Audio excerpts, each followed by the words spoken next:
नमस्कार, मैं हिंदी की व्याख्याता रेणु कुमारी। आज इस वीडियो में हम लोग जानेंगे कि ढेले चुन लो पाठ में गुलेरी जी ने क्या कहा है। इस पाठ में गुलेरी जी ने अंधविश्वास रहित जो विवाह है, विवाह का जो प्रक्रिया है, उसकी व्याख्या इस पाठ के माध्यम से किए हैं। और यहाँ पर साथ ही साथ जो अंग्रेजी साहित्यकार है और हिंदी साहित्यकार हैं, उन दोनों के नाटकों का भी वर्णन यहाँ पर किया है।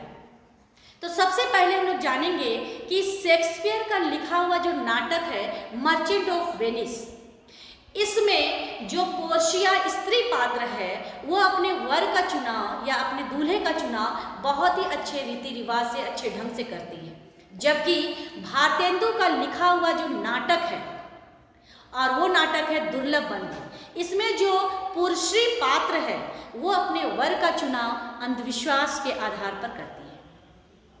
तो किस प्रकार से अंधविश्वास पर वर का चुनाव करती है, आइए हम इस नाटक में लिखा हुआ कुछ प्रसंग जो है कहानी को हम लोग जानते हैं। भारतेंदु द्वारा जो लिखा हुआ नाटक है दुर्लभ बंधु, इसमें पुरुषी जो स्त्री पात्र है उस लड़की का स्वयंवर होता है, यानी कि पुरुषी जो है उनका स्वयंवर रखा जाता है और उस स्वयंवर में बहुत सारे लड़के जो है उसमें शामिल होते हैं।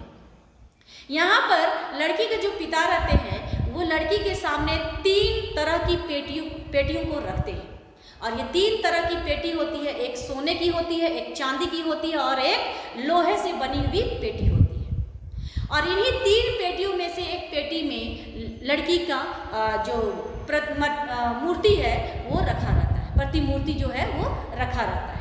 अब लड़के को बारी बारी से आना है और उन 3 पेटियों में से एक पेटी का चुनाव करना है। यदि कोई वर या कोई लड़का सोने की पेटी को चुनता है तो लड़की के पिता द्वारा ये समझा जाता है कि ये लड़का अक्कड़बाज है और उससे अपनी बेटी का विवाह नहीं करता है और लड़के को उल्टे पांव वापस जाना पड़ता है। यदि कोई लड़का चांदी की पेटी को चुनता है तो उसको भी लोभी समझकर, लालची समझकर उनको भी उल्टे पांव वापस भेज दिया जाता है।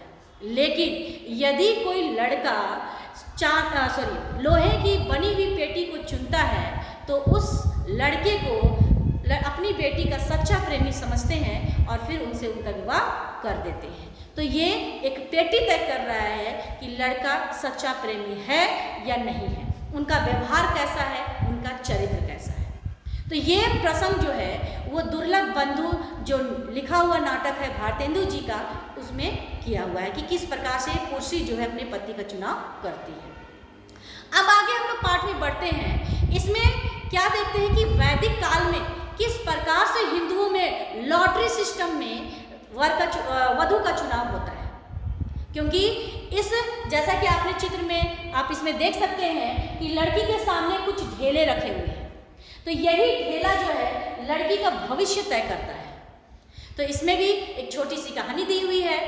क्या होता है कि जब लड़की विवाह के योग्य हो जाती है तब उनके घर में जो लड़का विवाह के योग्य हो जाता है वह लड़का अपने घर से तैयार होकर, नहा धोकर, पूजा पाठ कर करके, कंठी माला पहन करके 5 तरह की मिट्टी का ढेला वो साथ लेकर के और अपने साथ एक गाय को लेकर के लड़की के यहाँ पहुँचता है। ध्यान से सुनिएगा, लड़का विवाह करने के लिए अपने साथ एक गाय और 5 तरह की मिट्टी का ढेला लेकर के वो निकलता है। और ये 5 तरह का जो ढेला होता है वो होता है एक खेत की मिट्टी से बना हुआ ढेला, एक गौशाला यानी कि गोबर से बनी हुई मिट्टी का ढेला, तीसरा होता है शमशान घाट जहाँ पर है वहाँ की मिट्टी से बना हुआ ढेला, एक होता है चौराहे, जो चौराहा है वहाँ पर से मिट्टी का ढेला, और एक होता है वेदी की मिट्टी का ढेला। वेदी मतलब होता है जहाँ यज्ञ होते हैं वहाँ पर की मिट्टी का ढेला। तो ये 5 तरह का मिट्टी का ढेला ले करके वो लड़की के यहाँ पहुँचता है। और जैसे ही वो लड़की के घर में पहुँचता है, दरवाजे पर पहुँचता है, तो सबसे पहले वो अपने होने वाले ससुर जी को एक गाय भेंट करता है, गौ भेंट करता है। उसके बाद लड़की को आंगन में बुलाया जाता है और बैठा करके उनके सामने वही ढेलों को रख दिया जाता है और लड़की को उन्हीं ढेलों में से एक ढेला को चुनना रहता है। ये जो ढेला आप देख रहे हैं, यही ढेलों में से एक ढेला को चुनना रहता है।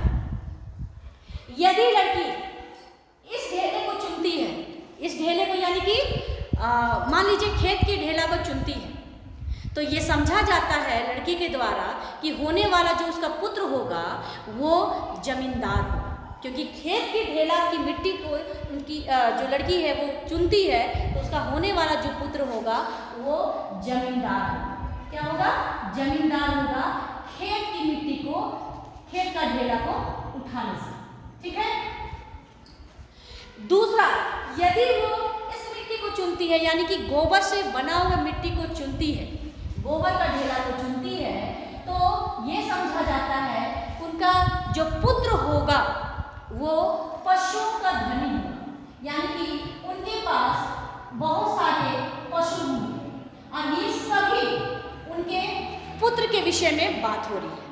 तो एक ढेला को उठा रही है खेत की ढेला को, तो जमींदार होगा। यदि एक ही बार उठाना है, इन्हीं में से किसी एक ढेले को उठाना है, ठीक है। यदि वो गोबर का से बना हुआ ढेला उठाती है, तो उनका होने वाला जो पुत्र होगा वो क्या होगा? पशुओं का धनी होगा। यदि वो कोई दूसरा ढेला उठाती है, मतलब मान लीजिए चौराहे की मिट्टी का ढेला उठा रही है, तो उसका बेटा जो होगा वो धनी होगा, पैसे की कमी नहीं होगी। चौराहे की मिट्टी को उठाती है तो उसका होने वाला जो पुत्र होगा वो धनी होगा। ठीक है। यदि वो वेदी की मिट्टी को उठाती है, मान लीजिए अगर वो वेदी की मिट्टी को उठाती है, यानी कि यज्ञ जहाँ पर होते हैं वहाँ पर की मिट्टी का ढेला उठाती है, तो उसका जो बेटा होगा वो पंडित होगा। क्या होगा? पंडित होगा। लेकिन यदि गलती से भी उसने शमशान की मिट्टी को उठा ली, शमशान जहाँ पे मुर्दे जलते हैं वहाँ पर का ढेला को अगर उठा ली, तो लड़की को अशुभ समझा जाता है। क्या समझा जाता है? अशुभ समझा जाता है, और फिर उससे कोई विवाह नहीं करेंगे। ठीक है। उससे फिर कोई विवाह नहीं करेंगे, इसलिए क्योंकि उस लड़की को अशुभ माना जाता है, चरित्रहीन माना जाता है, और इसीलिए उससे विवाह फिर कोई नहीं करेगा। कोई नहीं करेगा मतलब वो लड़का नहीं करेगा, जो लड़का मिट्टी का ढेला लेकर के आया है वो नहीं करेगा। लेकिन ये नहीं है कि उस लड़की का विवाह कभी नहीं होगा। उस लड़के के लिए वो अशुभ हुई, उस लड़के के लिए वो चरित्रहीन हुई। लेकिन कोई दूसरा लड़का अगर आता है दूसरी बार, तो अगर वो इन पांचों ढेलों में से कोई एक ढेला शमशान की मिट्टी को छोड़ कोई दूसरा उठा लेती है, तो फिर उसका विवाह उससे हो जाए। ठीक है। तो ये है ढेले पर आधारित। यानी कि हम लोग क्या समझे इसमें हम लोग यही समझ रहे हैं कि ये जो ढेला है, यही ढेला जो है वो तय कर रहा है कि लड़की का भविष्य कैसा होगा, उनका वैवाहिक जीवन कैसा होगा, ये नहीं बता रहा है। उनका जो होने वाला पुत्र होगा वो कैसा होगा, यानी कि भविष्य की बातें तय कर रहा है ये 5 तरह का ढेला। ठीक है। तो ये हम लोग इस पाठ में जाने हैं। तो ये पूरी तरह से क्या है? अंधविश्वास है। लेकिन लेखक कहते हैं कि कहीं ना कहीं आज भी जो विवाह हो रहे हैं, आधुनिक काल में भी जो विवाह हो रहे हैं, उसमें भी हम लोग क्या देखते हैं कि हम लोग ज्योतिष गणना के आधार पर, कुंडलियों के आधार पर, या फिर उनके गुण के आधार पर विवाह तय कर देते हैं। लड़का कैसा है, लड़का का व्यवहार कैसा है, ये हम नहीं देखते हैं। उनका कुंडली मैच कर गया तो हम विवाह कर देते हैं अच्छा मान करके। तो ये भी अंधविश्वास है। ठीक है। तो इस कहने का मतलब गुलेरी जी का यही है कि वर्तमान में जिए, वर्तमान अच्छा होगा तो भविष्य अपने आप अच्छा होगा। अगर वर्तमान ही आप अच्छा नहीं है तो भविष्य अच्छा होगी, इसकी कल्पना आप नहीं कर सकते हैं। तो इसलिए आज का कबूतर अच्छा है कल के मोर से। कहने का अर्थ है कि आज जो कबूतर है आप कहिएगा कल वो मोर बन जाएगा, तो ये कभी संभव नहीं होगा। तो इसीलिए ये इस पाठ के माध्यम से यही शिक्षा देते हैं कि आप वर्तमान को सही कीजिए, वर्तमान में आप जिए, वर्तमान को अच्छे से बनाइए, बेहतर बनाइए, ना कि भविष्य को। भविष्य की चिंता मत कीजिए। यहाँ पर जो ढेला तय किया कि ये ढेला लड़की के होने वाले जो पुत्र होगा जो भी पुत्र होंगे वो धनी होगा, पशुओं का तो जमींदार होगा, तो पंडित होगा। तो ये ढेला कैसे तय कर सकता है कि उनका भविष्य क्या होगा? हो सकता है उनका पुत्र हो ना हो, तो ये भविष्य तय एक ढेला नहीं कर सकता है। ऐसा गया है वैदिक काल में किस तरह से ढेला तय करता था लड़की का जीवन कैसा होगा, उनका भविष्य कैसा होगा। ठीक है, अब आगे हम लोग बढ़ते हैं। इसमें जो दिया हुआ है कि अज्ञे द्वारा कि इसमें अज्ञे द्वारा भी कहा गया है कि आज का कबूतर अच्छा है कल के मोर से। कहने का अर्थ है आज जो कबूतर है उसको कहेंगे हम लोग कि कल मोर बन जाएगा, तो ये कभी होगा नहीं। ठीक है, तो यही सब जो मैंने कहानी बताया है वही कहानी इसमें दिया हुआ है। लास्ट में कबीर जी का भी 2 लाइन दिया हुआ है सुक्ति के रूप में, 2 सुक्तियां दी हुई है। एक कि पत्थर पूजे हरि मिले तो तू पूछ पहाड़, इससे तो चक्की भली पीस खाए संसार। यानी कि कबीर जी यहाँ पर कहते हैं कि पत्थर की पूजा करने से यदि हरि मिलते हैं, भगवान मिलते हैं, तो मैं पहाड़ की पूजा करूँगा। पत्थर की पूजा करने से यदि भगवान मिलते हैं तो मैं पहाड़ की पूजा करूँगा। हो सकता है इसमें भगवान मिल जाए, नहीं तो इससे तो चक्की भली पीस खाए संसार। इससे तो अच्छा है कि मैं उस चक्की की पूजा करूं जिस चक्की में अनाज पीसता है और उस अनाज को खाकर पूरा संसार अपना पेट भरता है। तो अगर पत्थर की ही पूजा करनी है तो चक्की की पूजा कीजिए, जिस चक्की में पूरा संसार अनाज पीस करके अपना पेट भरता है। तो कहने का अर्थ यहाँ पर यह है कि वर्तमान को देखिए, अंधविश्वास को त्याग दीजिए, रूढ़िवादी को त्याग दीजिए और अपने वर्तमान को अच्छा कीजिए, वर्तमान को बेहतर कीजिए, ऐसा कबीर जी का कहना है।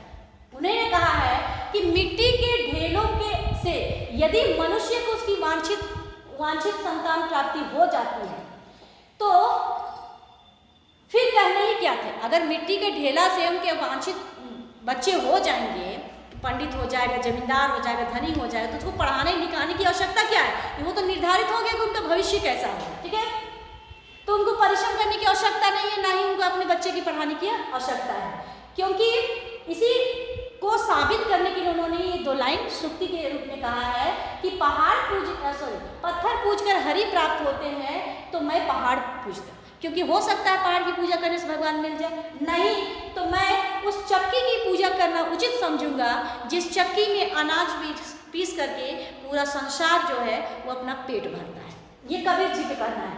और इसीलिए कवि कहते हैं कि जहाँ उसे जीवन भर के लिए पछताना पड़े। कहने का अर्थ है कि हम वर्तमान को अच्छा करेंगे तो भविष्य मेरा अपने आप अच्छा होगा, और इसीलिए भविष्य को सुनिश्चित करने के लिए भविष्य को अच्छा करने, वर्तमान को अच्छा करना होगा।